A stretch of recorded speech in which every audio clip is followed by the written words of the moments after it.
动手，开棺！阿暖，自从大小姐离世后，夫人就经常被噩梦惊醒了。夫人，城南绣庄那边来信了，该去查上个月的账了。好，备车吧。臭乞丐，又来偷东西是吧？站住！瞎了你的眼！进了夫人的车，你赔得起？还敢挡路，好打！住手！老张，别打了，去拿点干粮给他。他流落街头已经够可怜了，何必再打骂？哼，夫人，这乞丐臭烘烘的，指不定身上带着什么病呢。您就是心太软，别沾了晦气。闭嘴！他也是爹生娘养的。哟，贵人下车了。这乞丐真是命好，冲撞了贵人还能赏吃的。别怕，刚才我家车夫莽撞了，吓到你了吧？这些吃的你拿去。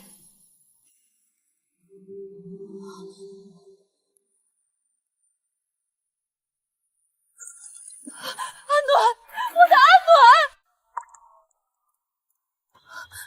阿暖，不可能！我的阿暖已经死了5年了，我亲手给他换上的寿衣，这怎么可能是他？这不过是个像极了阿暖的疯乞丐罢了。慢点儿，你慢点吃。就算是长得像又如何？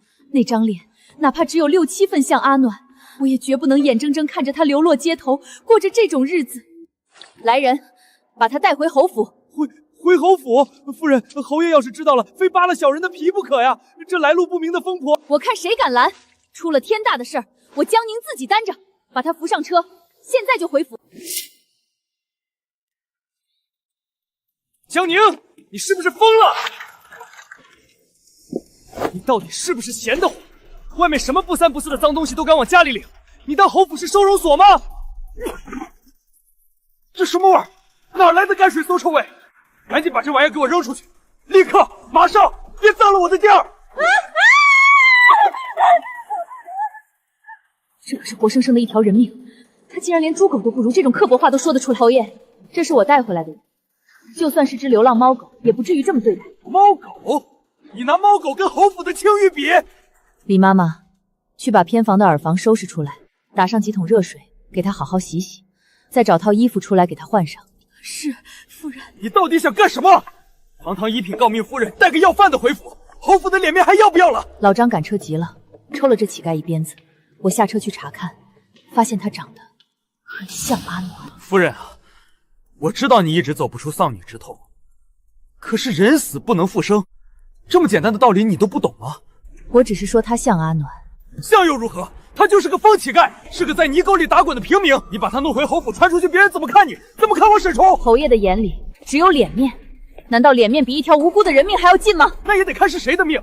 这种来路不明的人，万一身上带着什么疫病呢？你别忘了，当年阿暖就是死于疫病。好一个死于疫病！这5年里，他对我这个亲生女儿的死一直漠不关心。侯爷是连府里的大事都懒得多问一句，不知道的还以为这乞丐是侯爷的什么仇人呢。一派胡言！我是为了你，为了这个家好，趁现在外面没几个人知道，立刻让下人把他捆了扔回街上去。谁敢动他？我是侯府的主母，连救一个人的权利都没有了吗？你简直是不可理喻！我告诉你，江宁，你今天要是执意留下这个祸害，我就……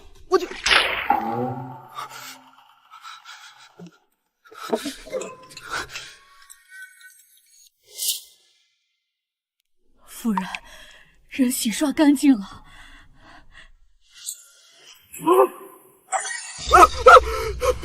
滚！滚！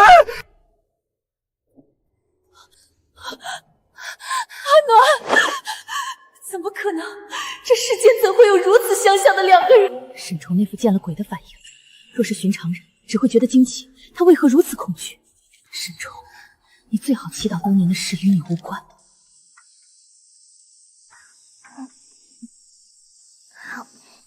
夫人真是魔怔了，长得像有什么用？大小姐多伶俐可爱，这分明就是个流着口水的呆子。侯爷，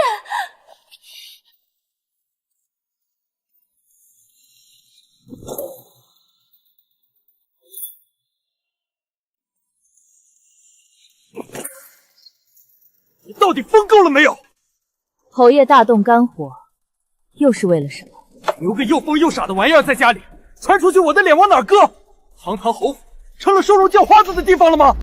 他不是个玩意儿，他是个人，一个活生生的人。你少给我讲这些妇人之仁，这事儿绝对不行。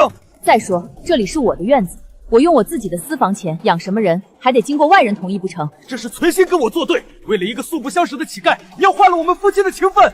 趁现在还没闹大，还没惊动京城里的那些权贵，你赶紧把人给我弄走。否则怎样？你敢碰他一下试试？出去！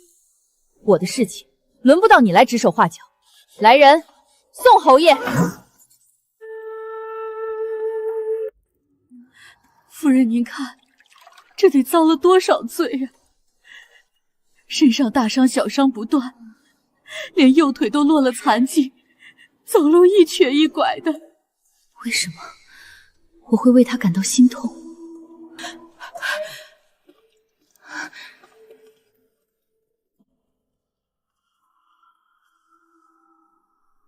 太医，这孩子的伤势如何？能治好吗？太医，这孩子的伤势如何？能治好吗？夫人，外面的皮肉伤虽然看着吓人，但敷上老朽的金疮药，假以10日总能愈合。只是这腿骨折断的时间太久，错位生长已经彻底定型了，怕是这辈子这孩子都得瘸着了。那他的疯病呢？我看他总是傻笑流口水，连话都说不清楚。这就是老朽要说的蹊跷之处。这孩子的疯病应该不是受了刺激到的寻常癔症，老朽观他脉象虚浮杂乱，体内似有郁结的毒气。中毒？看着极像，这毒素应该是多年前侵入了体内，伤了脑子，这才导致他神志不清，形同疯癫。可有解救之法？至于只能先开几副安神解毒的猛药试试，希望能脑子论完拔出体内的清明，只能看这孩子自己的造化了。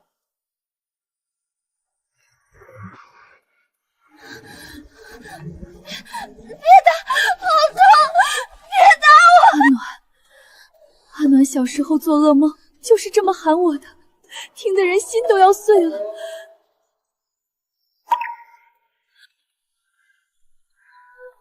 阿暖怎么睡觉还要抓着娘亲的袖子呀？这样娘就跑不掉了呀。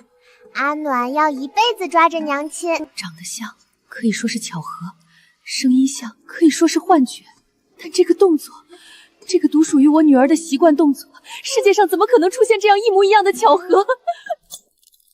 除非又是阿暖，我的女儿根本没有死，5年前那场所谓的恶疾根本就是个彻头彻尾的谎言，去下葬在陵园里的尸体全都是假的。是谁？是谁换了我的女儿，让她受了5年非人的折磨？夫人，老奴按您的吩咐去查了。5年前大小姐病死前后，她院子里近身伺候的那些老人全都不在了。都不在了？怎么个不在法？奶娘回乡下后失足落了井，大丫鬟春兰突发疾病没了，还有2个粗使婆子说是染了恶疾，被拉去乱葬岗烧了。夫人，这哪里是巧合，这分明是杀人灭口啊！好一个斩草除根！我倒要看看是谁有这般通天的手段，敢在我眼皮子底下偷梁换布，谋害我的亲生骨肉。六皇子妃驾到！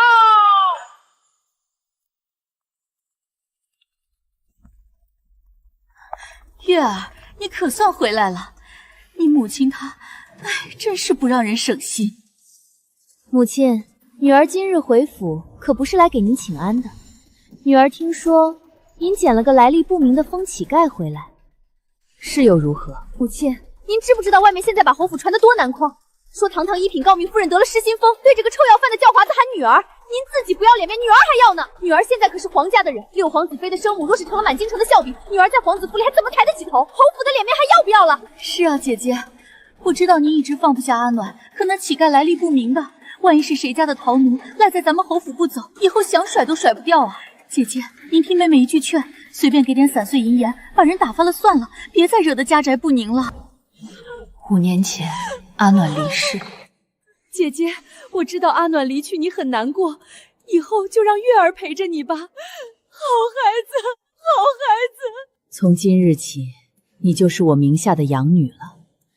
说是养女，和阿暖是没区别的，不用拘谨，侯府就是你的家。是，母亲。母亲，我想嫁给六皇子。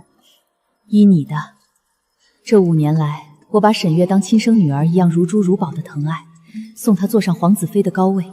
庶妹江玉柔把沈月过奖给我，我对她感激，便让她以客人的身份住在侯府。这一住便是5年。可他们2个现在这个态度，你们在怕什么？姐姐，你这是什么话？我们能怕什么？一个手无缚鸡之力的疯子而已，能翻起什么浪？值得高高在上的皇子妃大动干戈，回府兴师问罪？值得你这个好妹妹在这里哭哭啼啼？还是说，你们怕的就是我的阿暖，怕她从地狱里爬回来找你们索命来了？母亲，您真的是失心疯了。姐姐早在5年前就病死了，是您亲自看着入殓的，早就入土为安了。您怎么能说出这种荒谬的话？江宁，你休要在这里发疯！你少在这里危言耸听，弄得家宅不宁。阿暖死了整整5年了，尸骨早就化成灰了。那个叫花子就是个平民，你立刻马上把人给我乱滚打出侯府！是啊，姐姐，侯爷说的对，你真的是太过思念女儿，思虑成疾，出现幻觉了。阿暖死了，那就是个乞丐，她不是你女儿。你笑什么？好啊，姐姐，你同意把人赶走了？既然你们一个个都这么笃定，口口声声说阿暖在陵园的地下，那便验一验就是了。你想干什么？既然说阿暖在棺材里，那就去陵园开棺。你疯了！死者为大，入土为安。阿暖都死了5年了，你要去惊扰他的亡灵？你这当娘的心肠怎么这么狠？我心肠狠，我要是心肠狠，就该让你这个做爹的给我的女儿陪葬。我现在就是要看看棺材里躺的到底是谁。姐姐不可啊！死者为大，入土为安。阿暖都走了5年了，你还要掘他的坟？你这是存心让他在地下都不得安宁啊！姐姐，求你清醒一点吧！母亲，你怎么能为了个来历不明的疯乞丐去掘姐姐的坟？暂且放着侯府的名声不说，你让姐姐在地下如何安息啊？难道侯府的颜面还比不上一个疯子吗？哼！怎么，你们这么怕我开棺？到底是怕阿暖死不瞑目，还是怕里面的东西见不得光？荒唐，简直荒唐至极！我告诉你，江宁，只要我还在这个家里1天，你就别想动阿暖的坟。你要是敢带人去，我就休了你！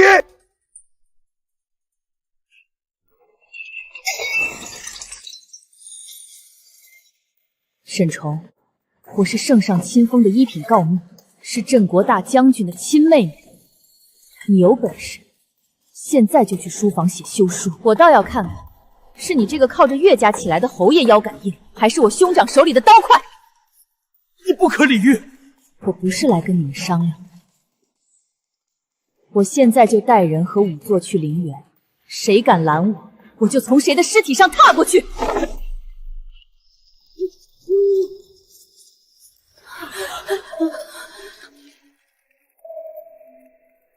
挖！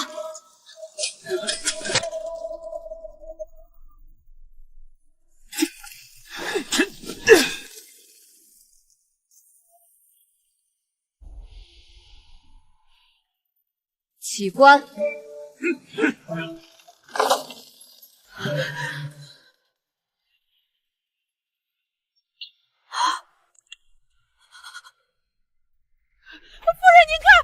这不就是大小姐吗？这衣裳都对得上啊！夫人，快盖回去吧！惊扰亡灵是大罪啊，会遭天谴的。滚开！燕，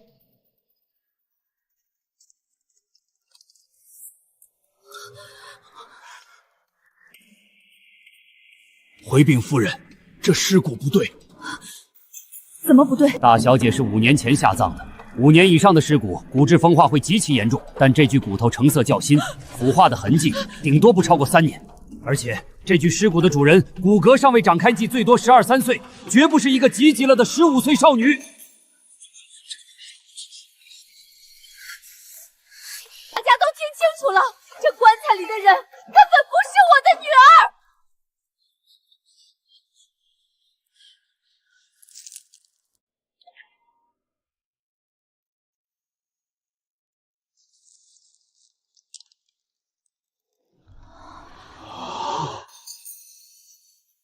恭喜夫人！恭喜夫人！血液相融，此女确是夫人亲生骨肉。好得很，棺材里躺着个假的，真的却在外头做了5年的乞丐，这哪里是什么病逝？这是有人容不下他，要把他活活逼死！我的乖女儿啊，爹爹若是早知道你还活着，哪怕拼了这条老命也要去寻你呀！可怜的阿暖，这些年在外头受了多少苦啊！姨母看着心都要碎了。都给我听清楚了，我的女儿侯府的大小姐找回来了。从今往后，谁要是再敢让我听见有人在背后嚼舌根，说大小姐半句不是，直接乱棍乱抱轰出侯府，送官究办，绝不姑息。阿暖不怕，娘在这里，以后谁也别想再伤害你分毫。慢点吃，别噎着，娘就在这里，以后没人能抢你的吃食。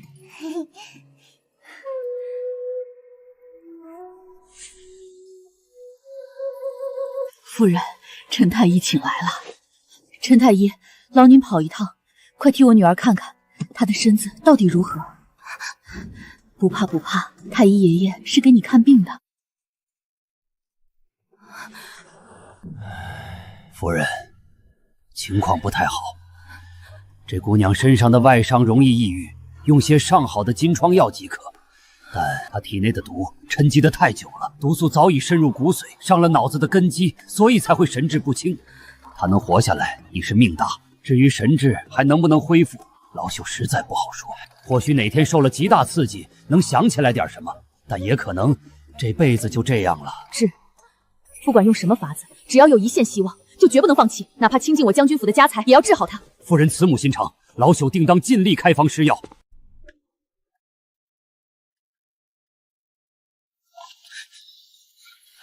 夫人，属下查清楚了，当年您回娘家探亲，江玉柔掌管内宅，她偷偷跟管家递的话，说大小姐染了极凶的疫病，怕传染给整个侯府。疫病，好一个冠冕堂皇的借口！不仅如此，江玉柔以此为借口，把原先伺候大小姐的老人全部打发去了城外的庄子上。她对外的说法是，为了侯府的安全，必须将那些人集中隔离。既然是凶险，那为什么不派人立刻给我送信？我是她的亲生母亲！江玉柔当时吩咐说，怕您知道了急着赶回来，路上颠簸再染上疫病，她以此为由，死死扣住了府里所有的信使，不让任何人给您递消息。疫病，好一个冠冕堂皇的借口！不仅如此，江玉柔以此为借口，把原先伺候大小姐的老人全部打发去了城外的庄子上。她对外的说法是，为了侯府的安全，必须将那些人集中隔离。所以，阿暖身边一个贴心的人都没有留下，就这样任由那个毒妇摆布。不仅如此，他甚至下令封锁了大小姐的院子，不许任何人接近半步。连大夫呢？大夫也不让请。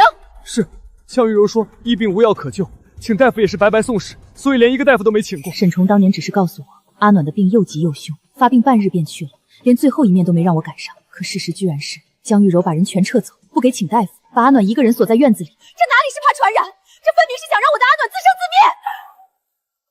这么说，江玉柔是间接害死了我的女儿。惠夫人，从目前查到的线索来看，确实如此。至于那几个被发配去庄子上的老人，后来死的死，散的散，已经没剩下几个活口了。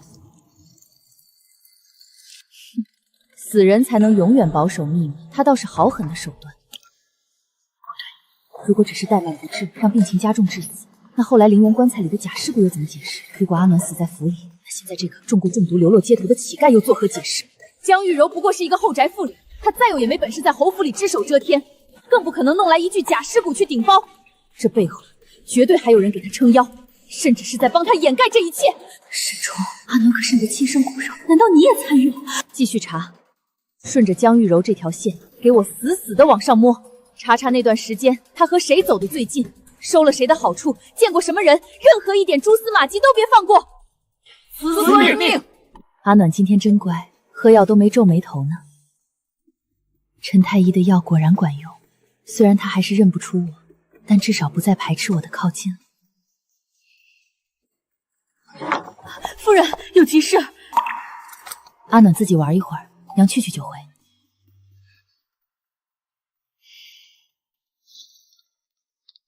什么事这么急？夫人，属下查清楚了。什么事这么急？夫人，属下查清楚了，我们在城外的破庙里找到了当年大小姐奶娘的儿子。刘妈妈的儿子，快带进来！小人赵大拜见侯夫人，给夫人请安。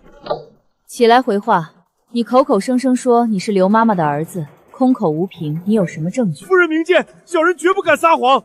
夫人，这是我娘临终前留下的遗物，让我拼死也要保住。这是当年阿暖满月时我亲手赏给刘妈妈的，上面还特意刻了她的生肖，绝对错不了。果然是刘妈妈的东西。说，你娘是怎么死的？你娘究竟是怎么死的？给我一字不离的说清楚。对外说是疾病，但我娘身子骨一向硬朗。她被江玉柔赶出侯府，送到庄子上还不到半个月，人就突然没了。死的前一晚，我娘突然大口吐血，她拼尽最后一口气把我叫到床前，抓着我的手告诉我，大小姐根本不是得疫病死的，大小姐是被人活活害死的。他说什么？谁害死的？我娘说，那时候夫人您刚好回了娘家，府里是江玉柔一手遮天。有一天夜里，我娘躲在窗外，亲眼看见江玉柔端着一碗黑乎乎的药，带人冲进了大小姐的屋子。给我捏住她的鼻子，灌进去！我的阿暖，当时该有多疼多害怕，她才那么小，为什么要承受这些？灌完药之后，江玉柔怕事情败露，当晚就把在场的所有下人都打发了，才让她多活了几天。但最终还是没逃过灭口。赵大，你敢不敢把你今天说的这些话白纸黑字的写下来，画押作证？敢！我娘死得冤，大小姐死得惨，只要夫人能给他们报仇，小人这条命豁出去了。怪不得江玉柔当年那么殷勤，甚至不惜将自己的亲生女儿过继给我。原来这一切从头到尾都是他精心策划的杀局。除掉我的阿暖，让他的女儿踩着我们母女的尸骨，坐上侯府嫡女的位子。李妈妈，去请江玉柔过来，就说我有一件极为要紧重的家事要与她商量。老奴明白。姐姐，您这么急着找妹妹过来，是有什么要紧事呀？找你来，是想跟你聊聊5年前阿暖生病的事。姐姐怎么又提那些伤心事了？听说阿暖病重的时候，你借口隔离，把伺候他的人宣树调走了。姐姐，您这可是天大的冤枉啊！当时那疫病来得何等凶猛，大夫千叮咛万嘱，说那是会过人的恶疾啊！我也是为了咱们侯府上下700口人的性命着想啊！我若是不把人隔离，整个侯府都要遭殃啊！姐姐，拿出来。这是什么？别装了！你以为刘妈妈死了，这件事就死于对证了吗？哼，刘妈妈临死前把什么都告诉她儿子了，包括你是怎么端着那碗毒药，怎么让人捏着阿暖的鼻子，把药活活灌进去的。这是他儿子赵大的证词，白纸黑字，按了血手印，你还想狡辩？要不要我亲自念给你听听，看看你是怎么趁着我不在，把我的亲生女儿活活灌死的？不可能，这怎么可能？刘妈妈早就被你灭口了，是吗？姐姐，我也是没有办法呀。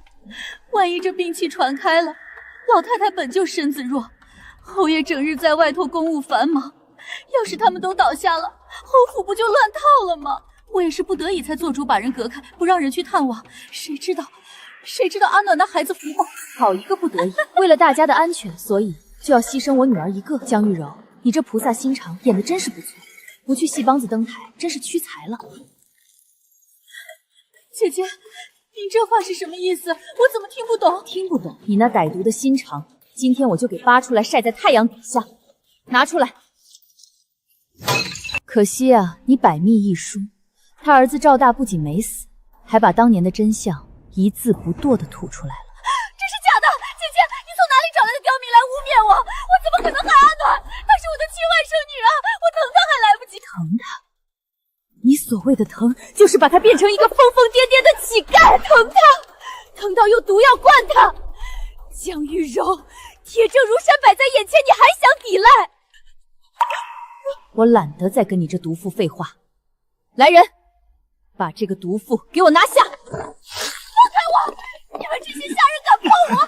姐姐，我是将军府的二小姐，你没有证据，不能随便抓我！我女儿受过的苦，我会从你身上1000倍、10000倍的讨回来。带走！放开我！姐姐饶命啊！不是我干的，姐姐！六皇子妃到！母亲，你疯了吗？你为什么要抓柔仪？你快叫人把她给我放了！这就是我全心全意养了5年的好女儿啊！母亲，我想学琴。好，给你请最好的师傅。母亲，想要全包了。我把对阿暖亏欠的爱毫无保留全补给了他，我把他捧在手心里，生怕摔了化。这就是我全心全意养了5年的好女儿啊！母亲，你到底有没有在听我说话？快把柔仪放了！结果呢，我竟然养出了一条如此恶毒的白眼狼。他害死了我的女儿，这理由够不够？母亲，我看你真是糊涂了吧？姐姐不是没死吗？既然人还活着，你凭什么抓柔仪啊？你对自己的亲妹妹下这么狠的手，传出去也不怕被人戳断脊梁骨吗？哼！再说了，我现在可是6皇子妃，你在这府里闹得鸡犬不宁，丢的可是我们皇家的颜面。好一个不是没死，好一个丢人！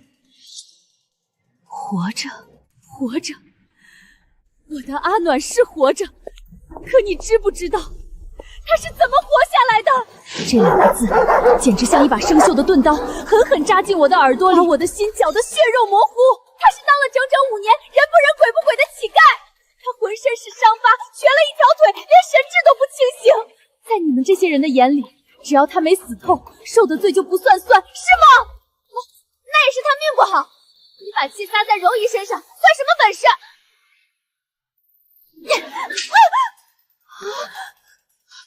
母亲，你居然敢打我！我可是皇子妃，打的就是你这个没心肝的混账东西！我的阿暖被江玉柔灌下毒药，折磨得生不如死，你还敢跑到我面前来提什么姊妹情深？我养你5年，真是不如养一条狗！来人，把他给我按住！放开我！你们胆敢碰我！我是皇子妃！拿戒尺来，干活！母亲，不能这么对我！你要是敢伤我分毫，6天国绝对不会放过你的！你刚才不是挺能说会道的吗？不是满嘴的仁义道德，觉得我阿暖受的苦不值一嫌吗？我今天就亲手打烂你这张刻薄恶毒的嘴！敢打我，我一定让你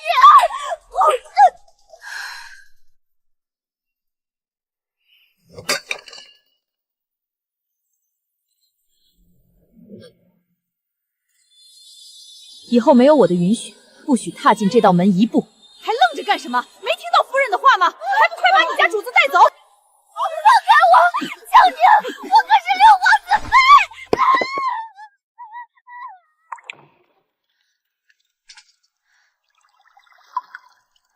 阿暖，今天乖不乖？娘来给你擦擦脸。阿暖，还记得吗？你3岁那年，非要学刺绣，结果笨手笨脚的，把自己的手指头扎破了。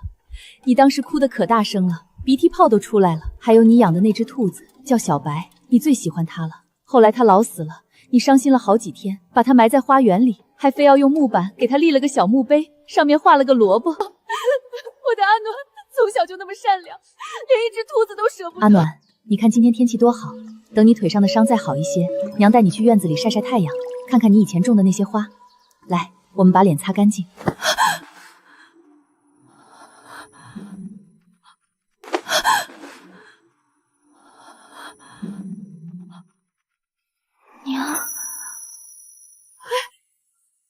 娘在呢，娘在这里，阿暖别怕，娘永远都不会离开你了。只要时间足够，哪怕倾尽我的一切，我也一定会让我的阿暖彻底好起来。夫人，不好了，六皇子妃沈月她又来了。他倒是命硬，前2天的打挨的还不够。夫人，他这次赶来，恐怕是有备而来。看看这白眼狼还能耍出什么花样。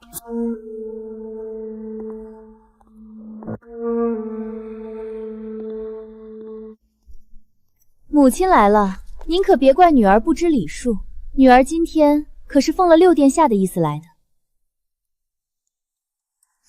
柔仪毕竟是您娘家的亲妹妹，就算她有错，那也是咱们侯府的家务事。您不分青红皂白，把她私自关押在地牢里，这可不合规矩啊！母亲，你也别嘴硬了。我来之前已经派人去查过了，大理寺根本就没有关于柔仪的立案文书，官府也没有下发任何公文。人是您私下扣的，说白了，您这就是动用私刑。这要是传出去，一品诰命夫人执法做法，可是要杀头的大罪。母亲，你可千万别忘了，我现在的夫君是六皇子。您就算顶着个侯府夫人的头衔，就算背后有将军府给您撑腰，说到底，你也不过是个臣子。您觉得您斗得过至高无上的皇家吗？识相的话，就赶紧把地牢里的人给我放了，再亲自去给柔仪赔个些身子。这事儿我可以在六少县面前替您遮掩，就算翻篇了。拿六皇子压我，沈月，你是不是也忘了，你能有今天，你能坐上这皇子妃的位置，到底是靠的谁？是我江宁，是我拿将军府的真金白银，是我拿我江家的无数人脉，硬生生把你推上去的。没有我，你以为六皇子会多看你一眼？我不把你那个生母江玉柔的丑事张扬出去，原本是想着安安稳稳当你的母子妃，也算全了我们这5年的留几分情分。真是没想到啊，你居然自己上赶着来找死！你什么意思？你想干什么？李妈妈，立刻把这封信送到六皇子午上。老奴遵命。你写了什么？你到底在里面写了什么？也没什么，就是写了个故事，把江玉柔是怎么亲手毒杀我的亲生女儿，还有你沈月，到底是个什么见不得光的庶女出身，全都写得清清楚楚、明明白白。你疯了！你不能把信送出去！沈月，你猜猜看，六皇子要是知道他明媒正娶的皇子妃其实是个杀人犯的女儿，还是个连族谱都没资格进的冒牌货，你觉得以皇家那比命还看重的脸面，他会怎么想？到时候你这高高在上的皇子妃位置还能不能坐得稳？恐怕连留一具全尸都是奢望吧。皇子妃位置还能不能坐得稳？恐怕连留一具全尸都是奢望吧。母亲，您别逼我！您若是敢把信送出去，您就不怕我把您半夜撕开王女棺木的事宣扬的满城风雨吗？到时候整个京城都会知道您是个疯子。侯府颜面扫地对您又有什么好处？别忘了，你现在还是侯府的主母。沈月，你真是太天真了。从我的阿暖被你们害得生不如死的那一天起，这所谓的侯府颜面，在我江宁的眼里，就连我脚下的泥都不如。把这封信，还有这位高贵的皇子妃，一并给我请回六皇子府。放开我，江宁，你不能这么对我！母亲，我错了，母亲！放开我，我是六皇子妃，你们这群奴才也敢碰我！等六皇子来了，我要砍了你们的脑袋！皇子妃马上就不是了，给我把他的嘴堵上！殿下有令，审视身世造假，乃罪臣与犯妇所生之私入女，毫无德行可言。从今日起休弃出门，与皇家再无半点瓜葛。不可能，殿下不会这么对我的，让我进去见殿下。阿暖，这是你最爱吃的桂花糕，看，桂花糕。夫人，这真是奇迹啊！令千金毒伤脑髓，能恢复到这个地步，全靠您这段时日的精心照料，剩下的只能慢慢养，急不得。我不急，只要他能好，5年10年我都等得起。阿暖，看着娘，这是碗。娘，娘在，娘一直都在。阿暖看，那是什么？那是海棠花，海棠。娘亲种的。娘种树，我长大，等树长高高，阿暖暖也长高高。对，是娘种的，阿暖真棒，阿暖全都起来了，娘的阿暖啊！不要，阿暖！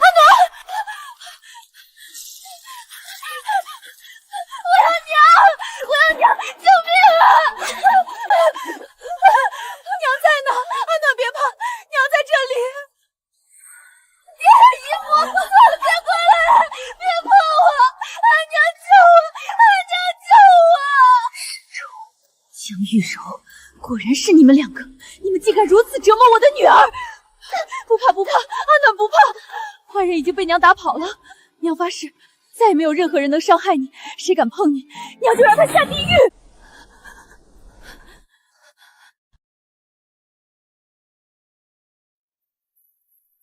娘，真的是娘，是我，阿暖，你认得娘了，你真的认得娘了。娘，我好怕，这底下好黑，我以为我再也见不到你了。不怕了，咱们回家了。阿暖，娘向你保证，以后再也没人敢欺负你。谁欠了你的，娘一定让他们百倍千倍的还回来。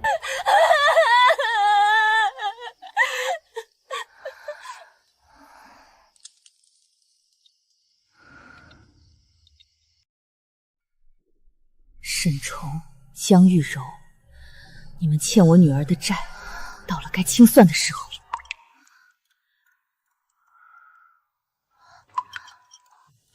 阿暖，当年到底是怎么回事？能告诉娘吗？你要是觉得难受，咱们就先不说。娘，我都想起来了，是姨母还有爹，沈月是他们的私生女。我小时候就撞见过爹和姨母在书房里在一起，那时候我不懂，后来才知道恶心。他们为了让沈月当嫡女，就设计害死我。那年你回外婆家，姨母和爹就来给我灌了毒药，我看着爹喊救命，是我挡了沈月的路，必须死。给我捏住他的鼻子，灌进去！他们以为我死了，便匆匆将我下葬。幸得上天垂怜，大雨冲刷了泥土，棺木未曾钉死，我才凭借最后一口气从泥潭里捡回一条命。可爬出来后，就什么都不记得了。要不是娘把我捡回来，我可能早就在街头冻死了。沈重、江玉柔、沈月，欺我、辱我、虐待我儿，江宁若不将你们扒皮抽筋、挫骨扬灰，誓不为人。他们把私生女塞给我，让我当成眼珠子一样护着，利用我江家的人脉，把沈月捧上高高在上的皇子妃之位。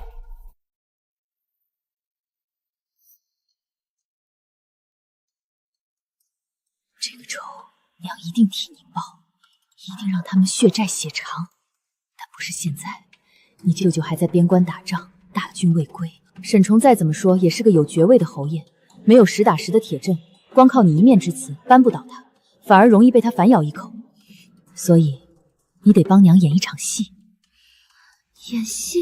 你要继续装疯，而且要比以前更疯，谁也不认，见人就咬，见东西就砸。只有这样，他们才会彻底放松警惕，觉得你这辈子都只是个没有威胁的废人。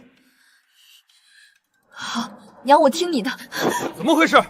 听说病情又恶化，连你都不认来了。怎么回事？听说病情又恶化，连你都不认来了。回来了！走开！都给我走开！怎么疯得更厉害了？既然连你都不认了，那就把他锁在屋里，别放出来吓人。侯府的脸面还要不要了？把门窗都钉死！没我的命令，谁也不准探望。他当然希望阿暖永远疯下去。一个疯了的嫡女，自然比不上他的宝贝沈月。他甚至巴不得阿暖早点死，好给他的沈月腾位置。拿上我的对牌，去挑府里最忠心、骑术最好的暗卫。夫人放心，老奴明白。用最快的马，日夜兼程。这封信务必亲手交到我兄长沈大将军的手里，绝不辱命。母亲，我知错了，是月儿糊涂，求您大发慈悲，原谅我这一回吧。这不是前几天刚被六皇子修回来的皇子妃吗？听说是冒牌货，活该被扫地出门。母亲，你开开门啊！夫人，这都在门外跪了3天了，外头的百姓指指点点，说我们侯府心狠手辣。就说侯府庙小，容不下他这尊大佛，让他哪儿来的回哪儿去。夫人，她毕竟是你养了5年的女儿，为了保住沈月，你连脸都不要了。现在她被休了，无依无靠的，要是死在街头，传出去对你的名声也不好听。不如让她回来吧。罢了，侯爷说的也有理，终究是养了这么多年，总不能真看着她饿死。让她回来吧。夫人宽宏大量，我这就叫人开门。慢着，回来可以，只能住回她以前那个偏僻的院子，没有我的允许，绝不许她到处乱跑。更不许在府里惹是生非。这是自然，这是自然，我一定严加管教。回来正好，沈月留在侯府里就是瓮中抓鳖，省得以后我还要京城去找这个丧家之犬，正好把你们一锅端了。近1月，京中宵小，敢欺吾妹与外甥女，找死！大军已启程，下月末抵京。下个月快了，就快了。沈重、江玉柔、沈月。兄长下月回京，你们的死期就要到了。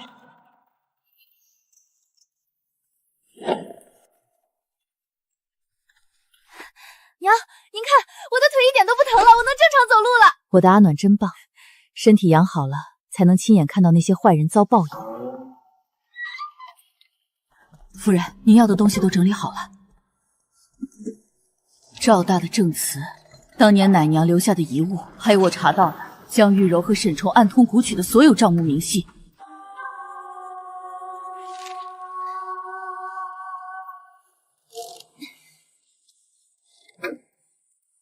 万事俱备，只欠东。母亲，大理寺的文书下来了，姨母她被判了秋后问斩。姨母托狱卒带话，说想见您一面。她说她愿意用一个天大的秘密，换您去皇上面前求个情，饶她一命。还能是什么秘密？无非就是想说当年的事，沈崇也有份。他想把水搅浑，指望我看在多年的情分上保他一命，真是可笑至极。回去告诉他不必了。可是那是个天大的秘密，他肚子里那点脏事儿，我早就查得一清二楚，不需要他来多嘴。告诉他，老老实实在死牢里待着，安心等着上路。该死的人一个都跑不了。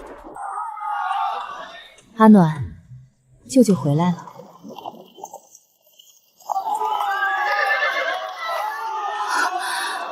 我最大的底牌回来了。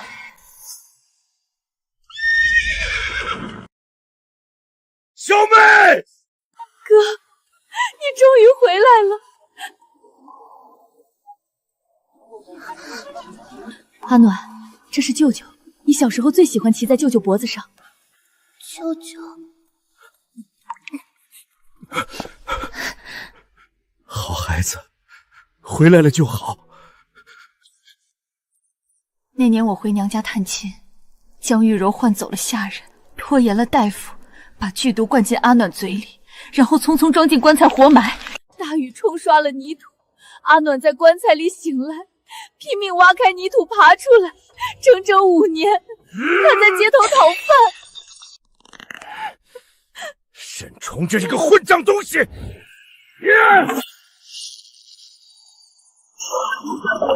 我在边关抛头颅洒夜血，替他沈家守江山。他在后头背着你找人，还把我外甥女欺负至此。我现在就去宰了他们，把他们剁碎了喂狗。哥，你别冲动！小妹，你放开，让我一剑活劈了那畜生！哥，你杀了他，不仅你要背上人命官道，连带着将军府也要受牵连。杀了沈崇，那是太便宜他了。我要的不是他一剑毙命，我要让他身败名裂，一无所有。我要让他和那个毒妇跪在阿暖面前受万人唾骂，生不如死。哥，你刚回京，根基未稳，别为了这种人脏了你的手。你只要给我撑住场子，别让人颠倒黑白就行。剩下的我自己来。好，只要有哥在，谁也休想再动你们母女一根汗毛。那不是侯府的江大娘子吗？她身边那个女孩是谁？听说是她从街上捡回来的乞丐，居然有脸带进宫里来，真是不知所谓。今天我要让这满朝文武看清沈崇的真面目。这毒妇到底想干什么？竟然把这疯子带到太后寿宴上，真是疯了！江氏，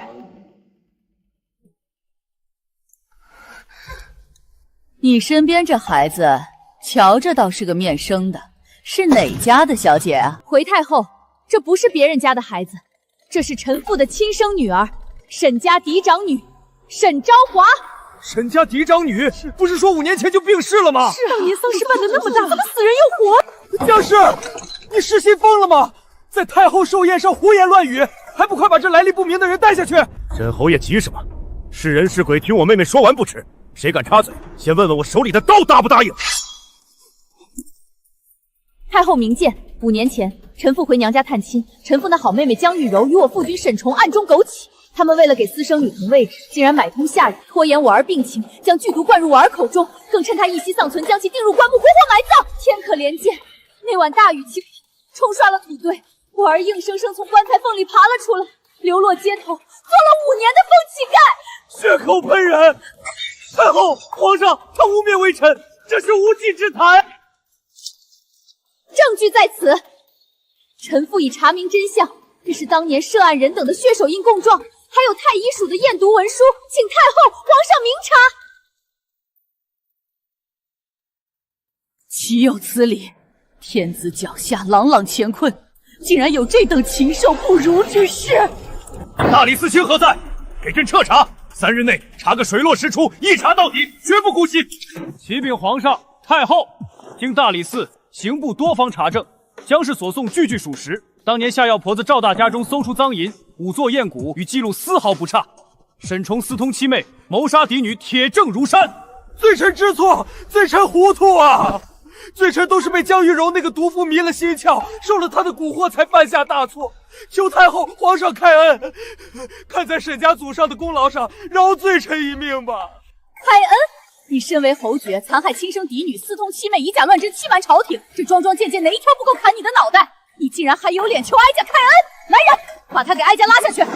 皇上开恩，江宁儿救我！现在夫妻一场。奉天承运，皇帝诏曰：沈崇罔顾人伦，处夺其侯爵之位，抄没全家家产。沈崇与罪妇江玉柔一并打入天牢，早犯欺君之罪，念其年幼受父母摆布，免其一死。即日起贬为庶人，永世不得踏入京城半步。钦此。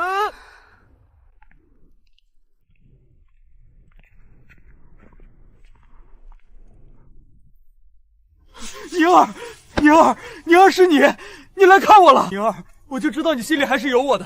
我知道错了，我真的知道错了，我对不起阿暖，我对不起你啊！都是江玉柔，是她勾引我，是我混蛋，是我被猪油蒙了心。你让大哥去求求皇上，留我一条命吧，我以后给你做牛做马。就是这样一个自私懦弱、毫无担当的男人，毁了我的女儿整整5年。哭完了，这是阿暖生辰那日吵着要送给你的生辰礼。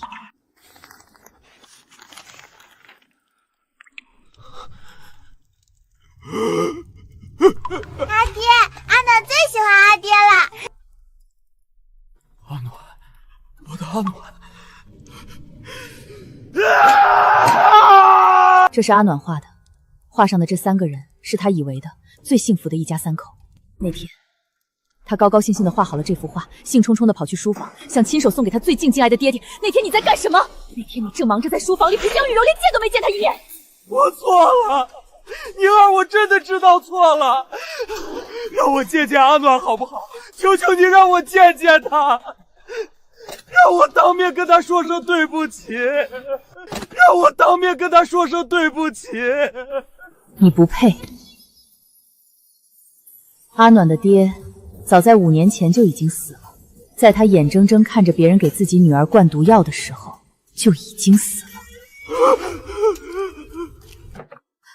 夫人，大理寺那边传回准信了，说5时3刻一到，沈崇与江玉柔已在菜市口双双被斩首示众。听说那沈崇行刑前彻底疯掉了，一直哭喊着阿暖小姐的名字，真恶心。希望他们死后立刻被打入18层地狱，下油锅上刀山，永世不得超生。苍天有眼，恶有恶报。夫人，那侯府接下来的事？接下来自然是收拾这个烂摊子。把沈崇名下那些来路不正的铺子田物，3天内全部卖了变现。至于我当年陪嫁过来的庄子和商铺，统统收回我自己的名下。这吃人的侯府，我是一刻也不想多待了。老奴这就去办。夫人和小姐终于可以离开这个鬼地方了。哇，娘亲，这里好大好漂亮啊！有蝴蝶，还有小鱼。阿暖，慢点跑，当心脚下摔着。娘亲快看，离开了那个阴暗吃人的长平侯府。我的阿暖终于又变回了当初那个无忧无虑的孩子。飞走了！夫人，老奴进城采购，顺道给小姐买了最爱吃的桂花糕。城里最近可有什么新鲜事？夫人，您猜怎么着？老奴在街上听到沈月那个白眼狼的下场了。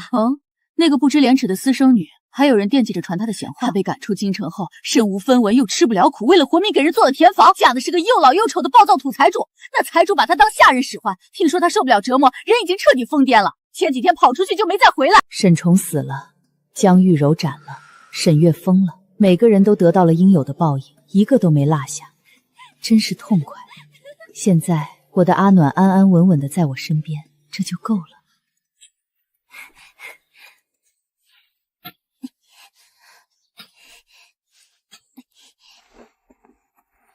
阿暖，怎么突然想起种花了？我想在这里种一整排月季花，等花开了，院子里就香香的啦。娘，这月季种下去，明年真的会开花吗？会的，只要用心养，它就一定会开出最美丽的花。娘，那等月季开了花，我可以把它摘下来，插在娘屋里的花瓶里吗？当然可以，我们阿暖自己种的花，你想摘多少都行，娘屋里的花瓶永远为你留着。太好了！是啊，我的女儿本就该是这个样子的，她应该像这花一样，活得鲜活，活得灿烂，而不是在那座吃人的侯府里无声无息的枯萎。我的阿暖必定会长命百岁，岁岁平安。